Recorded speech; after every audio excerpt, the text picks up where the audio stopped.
और जो एक लेवरेज का कॉन्सेप्ट भी सीखा उनके, जो एक और एक किताब है उन्हीं का लिखा हुआ है, कौन सा है, रिटायर यंग रिटायर रिच, ऐसा कुछ है। तो उसमें से एक कॉन्सेप्ट आया लेवरेज का कॉन्सेप्ट। तब मेरे दिमाग में ये भी आया कि एक लीवर का कॉन्सेप्ट भी था हमारे साइंस की बुक में, फिजिक्स में होता है कि कोई भारी वस्तु को अगर उठाना हो तो जो है आप हमारे शरीर की ताकत ना लगा के लीवर के, मतलब लीवर के सहारे हम उठा सकते हैं। तो अब शेयर मार्केट में लीवर कहाँ से आएगा, तो लेवरेज वो चीज़ है।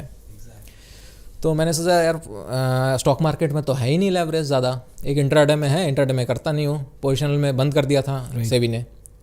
तो मैंने सोचा चलो यार अपने लिए इन्वेस्टर ढूंढते हैं, राउंड 2। तो बिजनेस माइंडसेट से सोचा कि अपने लिए इन्वेस्टर ढूंढते हैं। तो मेरा एक दोस्त का अंकल, उनको थोड़ा समझ था मार्केट वगैरह का, तो उनको जो मैंने दिखाया कि मैंने ऐसे ऐसे परफॉर्मेंस किया है, हम 50-50 पार्टनरशिप पे कर सकते हैं। तो उन्होंने बोला ठीक है, आप मुझे हमारा दोनों का रिस्क जो रहेगा 50-50 रहेगा, और जो है प्रॉफिट भी जो है हमारा 50-50 पे रहेगा।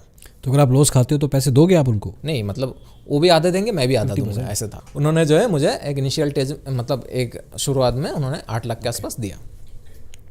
अब मैंने जो है वहाँ से शुरू किया, 8 लाख से शुरू किया, जो कि 2022 में कंप्लीट किया। उससे मैंने लगभग जो 25% के आसपास बनाया था, लगभग कितना होता है 2 लाख के आसपास होता है प्रॉफिट बनाया 2022 में। फिर थोड़ा सा उनको भी कॉन्फिडेंस आया। अभी इसमें देखिए कि मैंने अगर एक बिजनेस माइंडसेट से मैं सोचूं कि मैंने जो है 25% रिटर्न बनाया, लेकिन as a power of leverage की वजह से मैंने जो है अपने 2 लाख पे 2 लाख प्रॉफिट जनरेट किया, 100% रिटर्न बन गया। तो ये थोड़ा सा मतलब अच्छा भी लगा मेरे को कॉन्सेप्ट। एग्जैक्टली।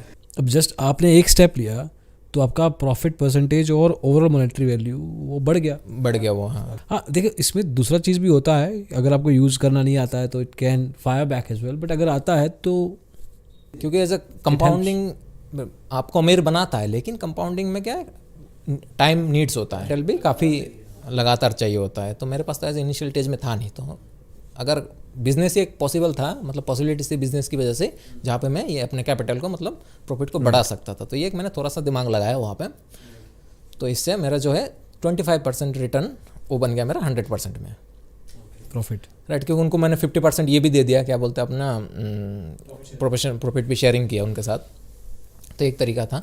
फिर दूसरे, और मैं इस बीच में मेरा लोन भी ख़त्म हो चुका था, और मैं काफ़ी मतलब सेविंग भी करने लगा था। अब जो मेरा सैलरी भी काफ़ी बढ़ गया था, तो ऐसे काफ़ी मतलब ज़्यादा सैलरी में सेव करने लगा था, अपने खुद का भी मैं कैपिटल। अच्छा यार, जब जॉब कर रहे होते थे ऑफिस में तो ध्यान ट्रेडिंग में होता था या जॉब में होता था?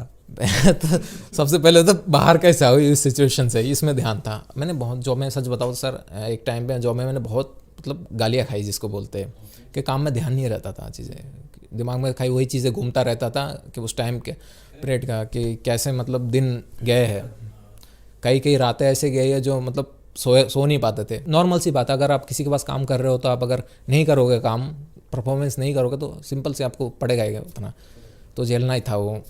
तो ऐसा है, मतलब उस टाइम पे मतलब दुख भी हो गया था जॉब से, थोड़ा सा मन भी उठ गया था कि चलो एक टाइम पे अपना खुद का बिजनेस भी करना है। वहीं वापस चलते हैं कि मतलब 16,000 का लॉस खाया, अब मैं गलती दोबारा नहीं करूँगा, अब लेकिन क्या करूँ? अब मैं इसमें लिया है कि मेरे पास जो है अभी यहाँ पे आता है दूसरी कहानी। मैं बोला कि चलो यहाँ पे जो है मेरा स्टॉप लॉस 1% का है, वैसे वीकली मेरा स्टॉप लॉस 1% का रहता है। कभी कभी स्लीपेजेस आ जाता है तो थोड़ा बहुत ऊपर नीचे हो जाता है 1-2 हज़ार का।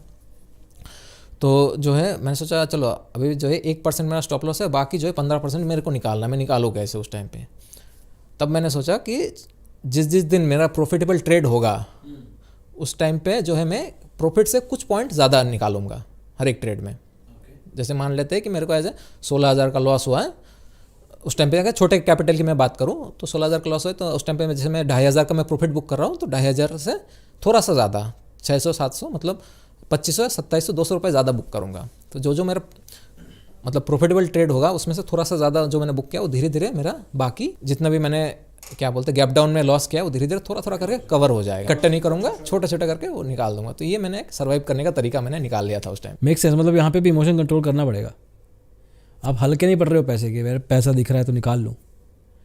आपको बहुत ज़्यादा पैसे इकट्ठा नहीं चाहिए, आप सिस्टमेटिक तरीके से चलने की कोशिश कर रहे हो। अच्छा एक चीज़ बताओ कि आप सिस्टमेटिक तरीके से चल रहे थे, आप हफ्ते का 1% लॉस खाने को तैयार थे, मतलब महीने का 4%, तो उसमें आपका प्रॉफिट का एक्सपेक्टेशन क्या था? एक उस टाइम पे 1% था, 1:1 रिस्क रिवॉर्ड था 1:1। अभी मैं क्या करता हूँ, उसके बाद धीरे धीरे 1:2 पे गया, अभी स्ट्रेच आउट करके मैं 1:3 पे कर रहा हूँ। ऑप्शन सेलिंग में 1:3 पॉसिबल है? पॉसिबल है, डायरेक्शनल में पॉसिबल है, नॉन डायरेक्शनल में नहीं तो मतलब मार्केट में लेकिन बहुत सारी मूवमेंट चाहिए है यार, थोड़ा बहुत चाहिए। अगर मार्केट मूव कर रही है तो ठीक है, लेकिन साइडवेज है तो उसमें 1:3 कैसे? मैं क्या करता हूँ, ज़्यादातर as a pyramiding strategy use करता हूँ। अभी पहले नहीं करता था, जस्ट मैं एज ए 6 मंथ से कर रहा हूँ। हमारा जैसे रोल ओवर रोल डाउन होता है, या आप जो है एवरेजिंग जिसको बोलते हैं, सिंपल। जैसे हमारा मैंने स्टार्टिंग में एज ए 1% के आसपास जो है हमारा, मतलब 1:1 रिस्क रिवॉर्ड के हिसाब से मैंने ट्रेड ले लिया। अब मेरा वो ट्रेड, मेरा डायरेक्शन सही जा रहा है, राइट। अब यहाँ से जो है 50% कैपिटल मेरा डाउन हो गया, मतलब कैपिटल बोला, सॉरी, स्ट्राइक प्राइस का जो प्रीमियम है वो डाउन हो गया। ओके